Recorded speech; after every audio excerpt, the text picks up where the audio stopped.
시편의 고백들 가운데 우리가 새로운 노래로 부를 줄로 믿습니다. 주를 의지하고 주를 의지하고 교만하지 않으며 거짓에 치우치지 아니하며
마음을 새롭게 하는 이 노래를 우리 더 새로운 마음으로 우리 함께 부르겠습니다. 더 높은 목소리로 새 노래로 부르자.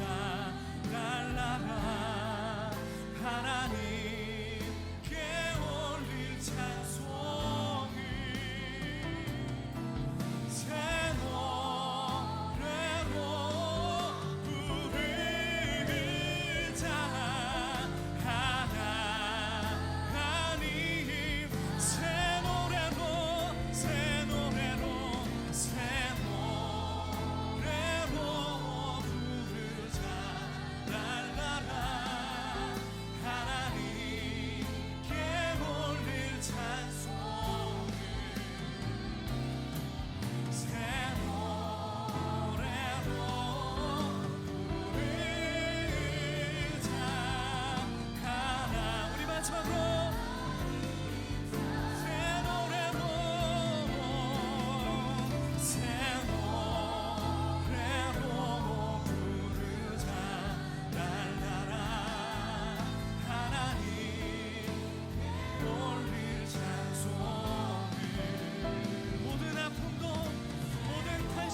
주님 나의 노래가 되게 하여 주셔서 주 앞에 올리는 기도와 예배를 받아 주옵소서.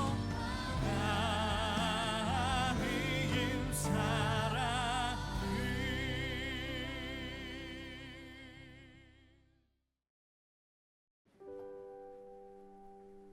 겸손과 온유로 섬깁니까? 주님, 누구시니까? 사도행전 26장 15절. 그러므로 주께서 강한 팔로 나에게 말씀하셨습니다. 주님께서 말씀하실 때에는 피할 길이 없습니다. 그분은 언제나 가장 잘 이해될 수 있도록 말씀하십니다. 당신에게 직접 들려주시는 하나님의 음성을 들은 적이 있습니까? 그렇다면 당신은 당신이 가장 잘 아는 언어로 친밀하게 말씀하신 그분의 뜻을 놓칠 수 없을 것입니다. 특별히 당신의 귀가 아니라 환경을 통해 말씀하실 때 더욱 그러합니다. 우리가 자신의 신념을 고집스럽게 확신할 때 하나님께서는 그 확신을 부수십니다. 이 일은 내가 해야 하는 일이야. 그때 갑자기 들리는 하나님의 음성은 우리의 무지가 얼마나 깊은지를 드러냅니다. 주님을 내 방식대로 섬기겠다고 할 때 주님을 향한 우리의 무지가 드러날 뿐입니다. 우리는 예수님의 영이 아닌 다른 영으로 주를 섬기려고 합니다. 주님을 돕겠다고 나서지만 주님께 상처를 드립니다. 심지어 주님의 요청을 이루어야 한다고 하면서 악한 영을 가지고 밀고 나갑니다. 또한 우리의 입술은 옳은 말을 하는데 마음은 미움의 영으로 가득 차 있습니다. 주께서 그들을 꾸짖으며 말씀하시기를 너희는 너희가 어떠한 마음으로 말하는지 알지 못하느냐. 주님을 섬겨야 할 자가 지녀야 할 주님의 영이 어떤지에 대해 고린도전서 13장에 잘 서술되어 있습니다. 열성이 있지만 내 방식대로 주님을 섬기겠다는 고집 때문에 예수님을 핍박해온 것은 아닙니까? 내 의무를 마쳤다고 느끼지만 그 의무를 수행하면서 주님께 상처를 드린 적은 없습니까?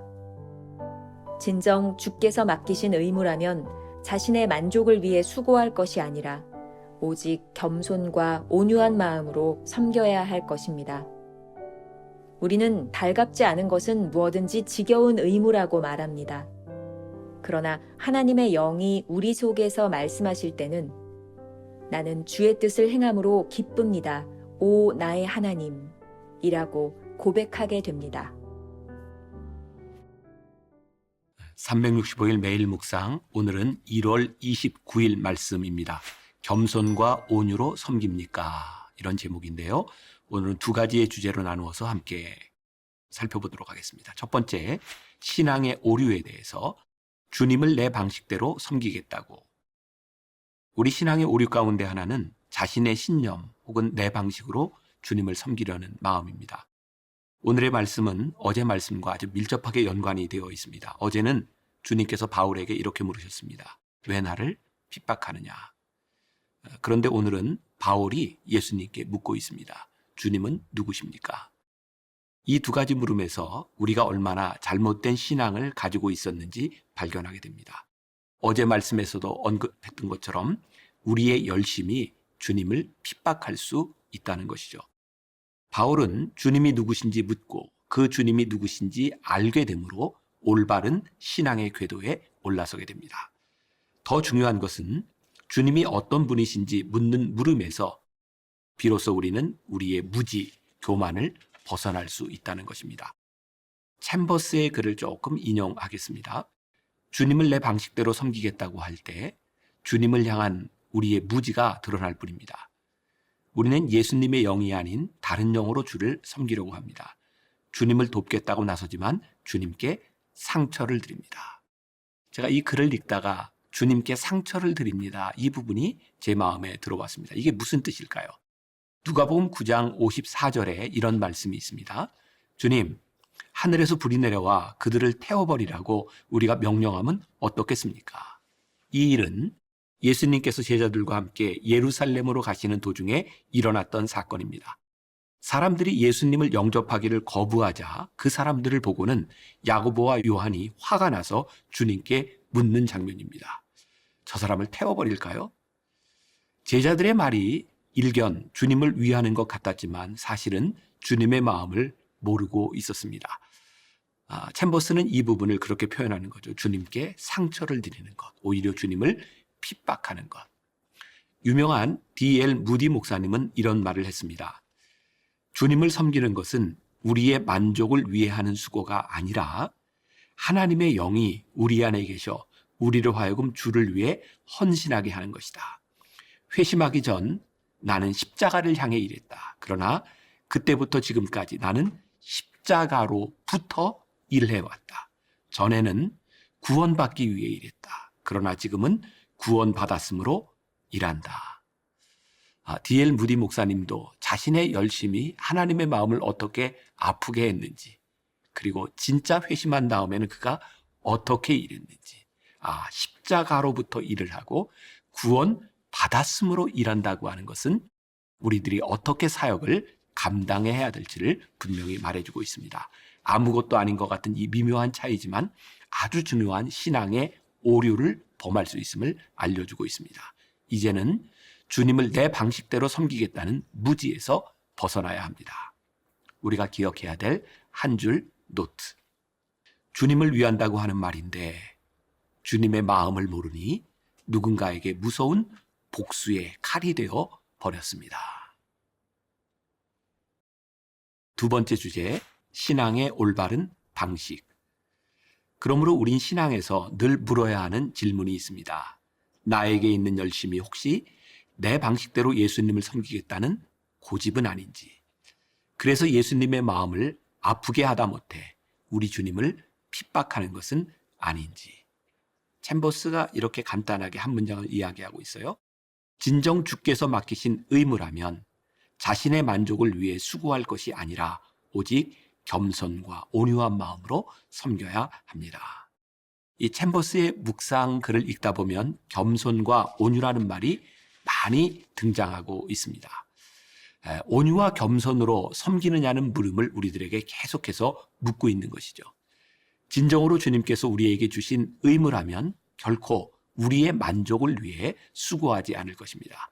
그러므로 우리의 만족이 채워지지 않는 것으로 실망하지도 않을 것이라는 말이죠. 하나님께서 영으로 우리에게 말씀하시는 것을 겸손과 온유로 섬긴다면 당연히 주님의 뜻을 행함으로 기쁨이 찾아올 것입니다. 팀 켈러 목사님이 쓴 일과 영성이라는 책에 보면 이런 구절이 나옵니다. 남들이 애쓰고 수고해서 얻으려는 것들, 즉 구원, 자부심, 선한 양심, 평안 따위를 크리스천들은 이미 그리스도 안에서 소유하고 있으므로 이제는 그저 하나님과 이웃을 사랑하기 위해 일하면 그만이다. 즐거이 감당하는 희생이자 자유가 보장된 제안이다. 그리스도인이 우리의 만족을 위해 수고하지 않는 것은 그리스도 안에서 모든 것을 이미 우리가 소유하고 있기 때문입니다. 하나님과 이웃을 사랑하는 일은 희생과 자아의 제한을 필요로 하지만 동시에 더없이 즐겁고 한없는 자유를 누리게 하는 것이죠. 예수님의 제자가 되는 것에는 희생과 제한이 따르는 것이라는 사실을 안다면 예수님을 본받아 겸손하고 온유한 자세를 가질 수밖에 없을 것입니다. 우리가 기억해야 될 한 줄 노트. 주님의 일을 하면서 기쁨이 있느냐는 것은 올바른 신앙의 방식으로 일하고 있는지 구별하는 척도가 됩니다. 이제 우리가 하루 품고 살아야 될 묵상 질문입니다. 오늘 주님이 환경을 통해 당신에게 말씀하시는 것은 무엇일까요? 혹시 주님의 마음을 아프게 하는 일에 무감각하지 않습니까? 함께 기도하겠습니다. 주님, 우리들에게 겸손과 온유를 주시옵소서. 주님의 마음을 아는 사람이 되게 하여 주옵소서. 혹시라도 주님을 위해 일한다고 하면서 주님께 상처를 드리는 일이 없도록 온유와 겸손으로 우리의 사역을 돌아보게 하여 주옵소서. 예수님의 이름으로 기도했습니다. 아멘.